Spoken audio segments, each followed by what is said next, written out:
To any young person, a single pimple or blemish is enough to throw them into a state of frustration and distress. Yet to my friend Basit, this would be the least of his concerns.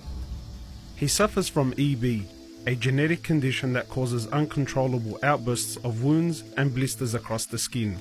His skin in turn struggles to repair itself, and he is thus left covered in open wounds across his body.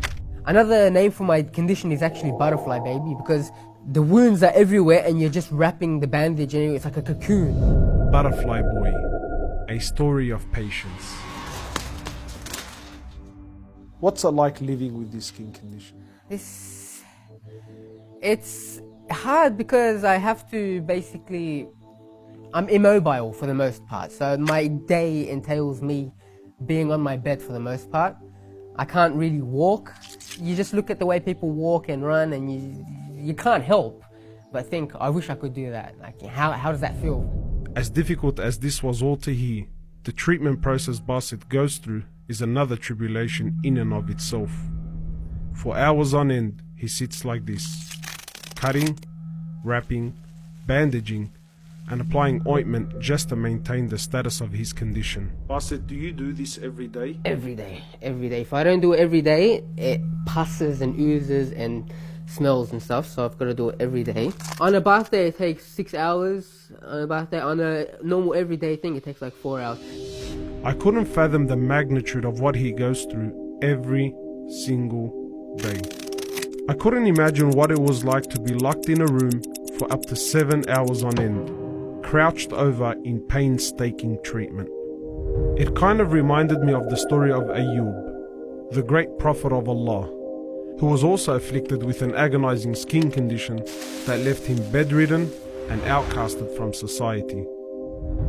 Yet despite it all, his heart was able to remain firm, a challenge that Basit finds himself facing every single day. How important is faith to you in your condition? I think without faith, if I'm brutally honest, what is my life without faith?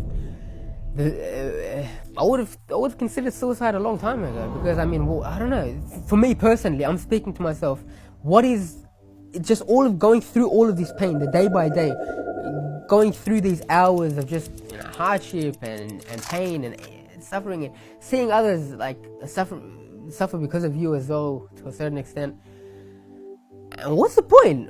If there's no faith, what's the point? If at the end there's nothing there, what's the point? Islam gives meaning and purpose to his suffering like nothing else could.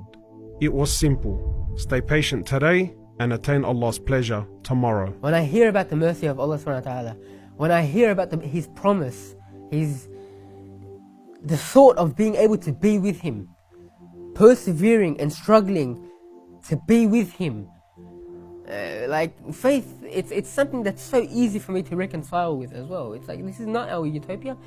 Persevere, have some sabr, and inshallah, in the day of judgment, inshallah, we'll see the fruits of our labor. This gives me purpose. The perseverance Basit shows is nothing short of inspiring.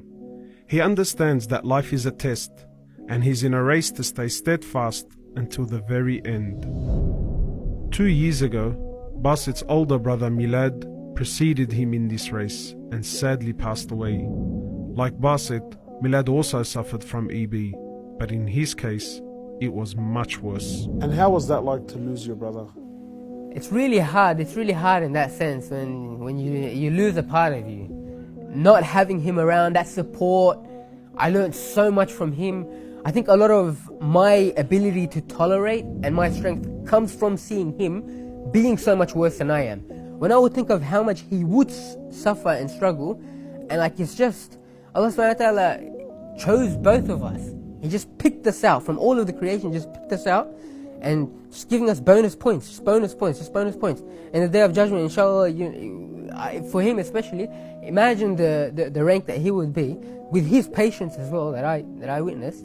So like, when I go to his grave and I see that, it's just, I think to myself, instead of me weeping for him being gone, like he's weeping for us still chained into this struggle. Throughout his tribulation, Basit has managed to stay firm, not only staying patient spiritually, but also in his daily affairs.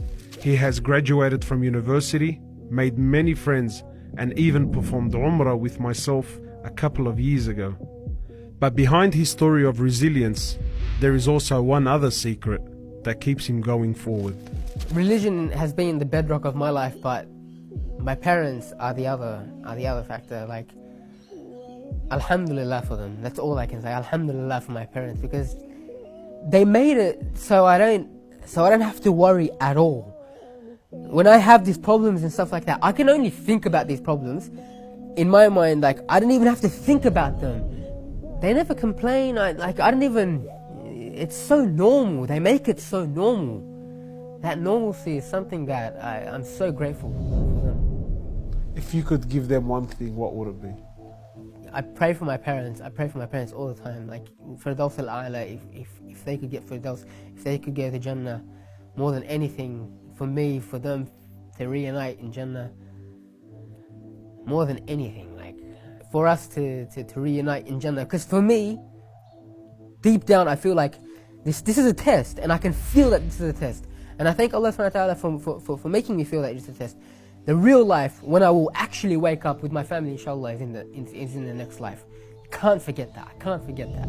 Basit's story is truly a modern example of patience that we can all admire and learn from. I ask Allah to raise Basit amongst the patient, to make him of those whom He loves, and of course, those who are rewarded in abundance.